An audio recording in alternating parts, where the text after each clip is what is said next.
Hello students, एसटीआईएस and banking के YouTube channel में आप सभी लोगों का स्वागत है।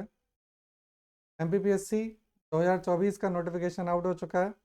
आप सभी लोगों को जानकारी है इस बात की। नोटिफिकेशन के साथ साथ ही आप सभी लोगों ने अलग अलग वीडियो चैनल्स, जो यूट्यूब वीडियो चैनल्स हैं, उस पर जा कर के व्यूज़ भी देख लिए होंगे, क्या क्या सभी लोग बोल रहे हैं। तो दैट आज का ये जो वीडियो है, ये एमपीपीएससी 2024 का जो नोटिफिकेशन है उसके बारे में मैं कुछ आप लोगों को बताना चाह रहा हूँ। तो सबसे पहली बात ये आती है कि ये जो नोटिफिकेशन आया है, इस नोटिफिकेशन में पोस्ट बहुत कम आई हैं और ज़्यादातर जो स्टूडेंट्स हैं वो स्टूडेंट्स इस बात को लेकर के आशंकित हैं कि इतनी कम पोस्ट के साथ आखिर क्या होगा। तो आ, आप निश्चिंत रहिए। पीएससी ने पहले ही बोल दिया था कि अभी हाल फिलहाल जितनी पोस्ट हैं उतनी पोस्ट के साथ नोटिफिकेशन आ रहा है और बाद में इसमें पोस्ट बढ़ जाएंगी। आप सभी लोगों को इस बात की जानकारी होगी कि जो लोक सेवा आयोग है, तो उसका काम केवल और केवल परीक्षा ऑर्गेनाइज करा देना और साथ ही साथ रिजल्ट निकाल देना है। और ये जो लोक सेवा आयोग की परीक्षा, जो अभी एमपीपीएससी का एग्ज़ाम होने वाला है, इसके लिए आयोग अलग अलग डिपार्टमेंट से उनके यहाँ जितने भी पद खाली हैं उसके बारे में जानकारी ले लेता है। सपोज कि जो राजस्व विभाग, जैसे राजस्व विभाग में डिप्टी कलेक्टर, नायब तहसीलदार के कितने पद खाली हैं वो जानकारी ले लेता है, या गृह विभाग से जानकारी ले लेता है कि आपके यहाँ डीएसपी के कितने पद खाली हैं, या हमारा जो वाणिज्यकर विभाग है तो वाणिज्यकर विभाग से भी जानकारी प्राप्त कर लेता है कि आपके यहाँ जो सीटीओ या फिर सीटीआई के कितने पद खाली हैं। और ये जितनी भी जानकारी है उसको कलेक्ट करके वो उतने पदों के साथ वैकेंसी निकाल देता है। तो अभी ये जो 60 पद हैं, तो एक्चुअली ये जो जानकारी है, तो अभी तक आयोग के पास जितनी जानकारी आई है उतनी जानकारी के साथ आयोग ने पोस्ट निकाल दी है। तो आपने देखा ही होगा उसमें बहुत कम विभाग हैं, जैसे कि राजस्व विभाग में डिप्टी कलेक्टर की पोस्ट है, या जो गृह विभाग है उसमें डीएसपी की कुछ पोस्ट हैं, नगरीय विकास विभाग में सीएमओ की पोस्ट है, वाणिज्यकर विभाग में जो वाणिज्यकर निरीक्षक और साथ ही साथ आबकारी उप निरीक्षक की पोस्ट है। ऐसी कुछ एक पोस्ट अभी आ चुकी हैं।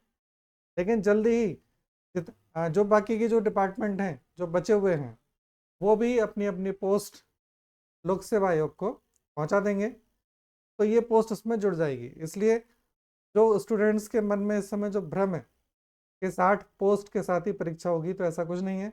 आगे जा कर के ये पोस्ट बढ़ जाएंगी और निश्चित ही बढ़ेंगी। इसलिए आप निश्चिंत रहिए और अपनी तैयारी अच्छे से प्रारंभ करें।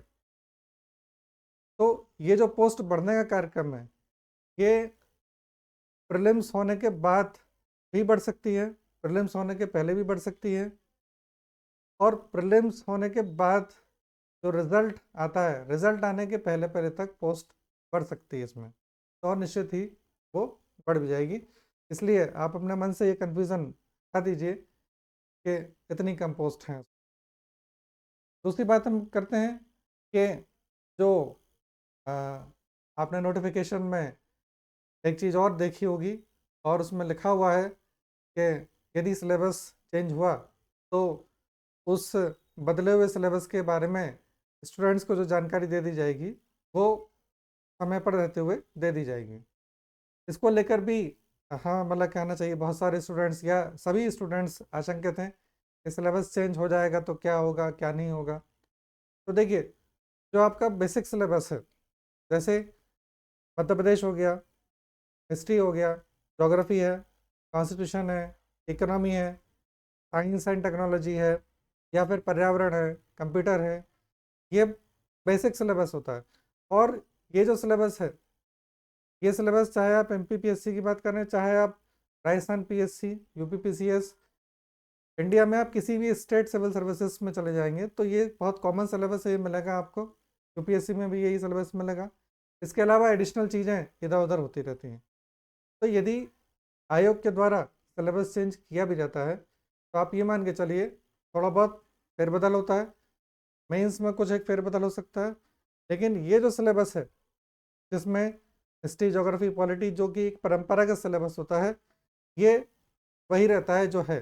जैसे भारत का भूगोल हम पढ़ते हैं, विश्व का भूगोल पढ़ते हैं, तो ये रहने ही वाला है। यह भारत का संविधान, ये पढ़ना ही है आपको। आप सभी लोग अपनी जो तैयारी है वो इसी सिलेबस से स्टार्ट कर दें, मध्य प्रदेश से पढ़ना चालू कर दीजिए, क्योंकि आपने देखा होगा कि एमपीपीएससी में मध्य प्रदेश से ही सबसे ज़्यादा प्रश्न आते हैं प्रारंभिक परीक्षा में। और प्रारंभिक परीक्षा के लिए यदि आपने मध्य प्रदेश बहुत अच्छे से तैयार कर रखा है और मध्य प्रदेश के प्रश्न आपके गलत नहीं होते हैं, तो प्रीलिम्स आपका निकला हुआ है। एमपीपीएससी प्रीलिम्स को निकालने के लिए जो एक रामबाण है वो यही है कि आप मध्य प्रदेश को अच्छे तरीके से याद कर लें, रट लें।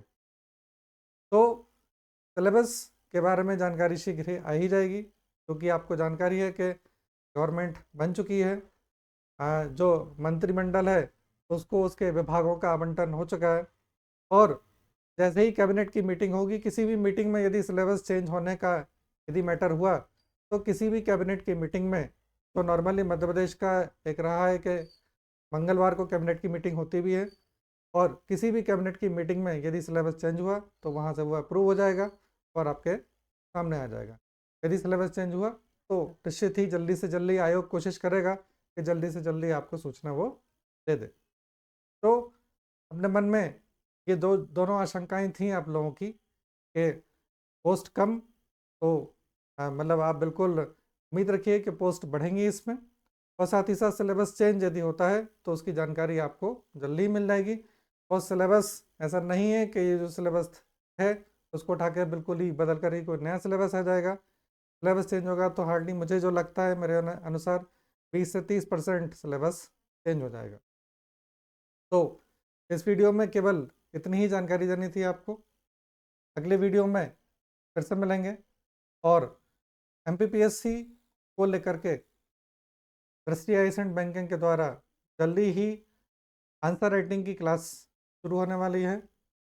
अभी बहुत सारे स्टूडेंट्स बाहर हैं, घर गए हुए हैं, न्यू ईयर के बाद वो आ ही जाएंगे। तो जैसे ही बहुत सारे स्टूडेंट्स आ जाते हैं, तो हम जल्दी से जल्द आंसर राइटिंग की क्लास प्रारंभ करने वाले हैं। और ये जो आंसर राइटिंग की क्लास रहेगी वो शुरू में कुछ स्टूडेंट्स के लिए पूरी तरह से निःशुल्क रहने वाली है। इसकी सूचना आपको जल्दी से हम दे ही देंगे। तो दैट, तब तक के लिए ऑल द बेस्ट। और प्रीलिम्स वाले जो स्टूडेंट्स हैं वो अपनी तैयारी जल्दी से जल्दी शुरू कर दें बिना किसी आशंका के।